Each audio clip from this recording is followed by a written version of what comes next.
sterilizer testing or PMing. This is an M9 not the oldest ones we deal with, but old style anyway. Alright, as soon as you turn it on, you should get the 001 error. That's fine, it just means it lost power, not a big deal. Non-clear it. First thing I like to do, open it up, take a look. Visibly, gasket looks okay, but unfortunately with Midmark gaskets, you cannot tell just by looking. It either leaks during a cycle or it doesn't. I like to pull rack shelves, everything out, get a good clean look in here. This looks pretty clean. No issues. Next thing I do, pop the side cover.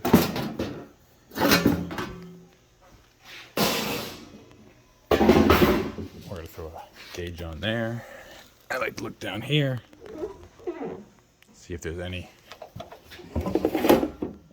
signs of leaks. See if you've got water in the unit. I'm just shine a flashlight down here so you can see. It looks good, but if you're empty, then you can put it on our side and take a look. Make sure your connections are secure, loose. If you want loose connections, you can get arcing. Make sure there's no leaks. Here's the inside of the cover. No sign of any leaks, which is good.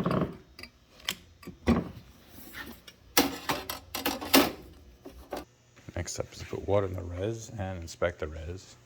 What's nice about these older Midmarks is you can pop off the old printer cover, get access right to the reservoir. So you can see down there, see how if it's clean or dirty, let you know if it's been maintained well or not. And it's a lot easier to fill up the water through here than it is to the spout in the front. Go, just enough water to cover the coil really. And if you look on the front, you'll see our drain tube / sight tube is in the green where it needs to be. Now the next thing up, we like to verify the water is coming in. Hold the door open to see it. Once it's coming in, you can quickly let go of the door switch, close it up. The older ones won't stay in the error mode, they'll continue filling. The newer ones will go in error and you gotta restart the cycle. Not a big deal. But you also have to test it filling with water with the door closed, because if for some reason your valve's not opening to air, your vent valve here, if you can't displace the air, the water can't get in. So it has to fill with the door closed to verify that we are not sealed up. Alright, now if you know anything about sterilization, alright, here we go. The older ones also don't have a separate thing for heating. It just goes to where it says sterilizing, but working these long enough, you know that this is also the heating stage.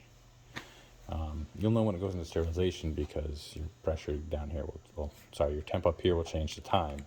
You'll have a countdown for that cycle. So right now we are heating up. It looks good. Play with the gauge. Love these Midmark gauges here. Can use on automatic Tuttenhours as well. Pretty much any automatic sterilizer with pressure sensor like this. Tee right in. So far no leaks, everything looks good, but you're not really going to see the leaks until we get pressure. So now, as you can see, with sterilization, we're good here. Pressure seems low, but these older ones don't actually go up to the 30. See, 28, looking good. No leaks. Nice and dry. Here we are. Cycle completed. Exhausting, popped. Dry mode looks good.